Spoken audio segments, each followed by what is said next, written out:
Now we go to what the Republicans are planning as they move forward, given the power that they have, given this vast right-wing media machine that helped put them into power. This is John Barrasso, the Republican senator from Wyoming, who says that on day one, Donald Trump is going to hit America. Remember when, let me back up a little bit here.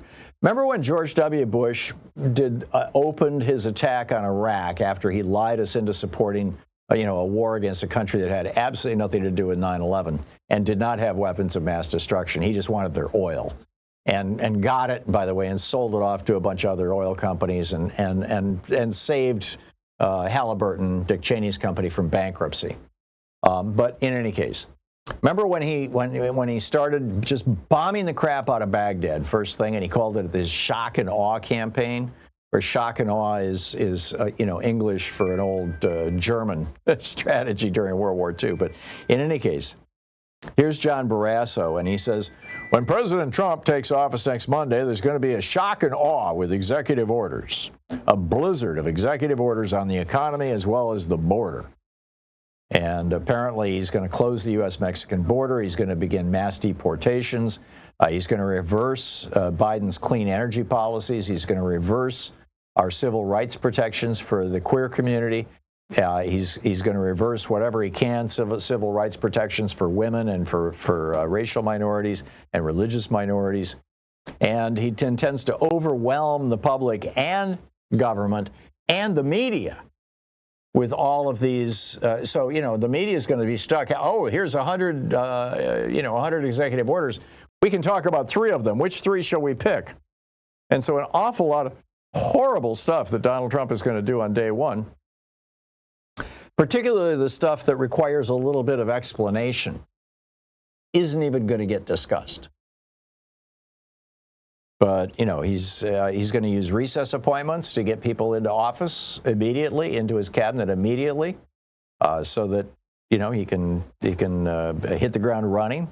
He's going to use impoundment. I'll give you details on that. He's probably going to break a lot of laws in the process, but he doesn't care because the Supreme Court says that, hey, if it's an official act, he's got immunity from prosecution. So impoundment is something that Thomas Jefferson was the first president to use. He withheld, Congress had appropriated money for ships, and he had withheld that money back in 1801. It was $50,000 for U.S. Navy gunboats because he wanted to reduce tension with France over New Orleans.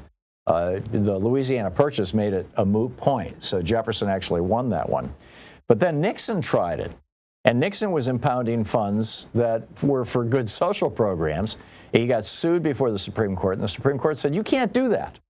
And then Congress passed an impoundment act, the Impoundment Control Act, that requires the president to get congressional approval before they impound or withhold money that Congress has appropriated. Well, Trump says he's going to do it anyway, and he doesn't care what the law says because the Supreme Court said that he's the king. And now, finally, we have Republicans gearing up for class warfare. I'll give you the details on that on the other side of the break, and then I'll pick up your phone calls. What's on your mind today?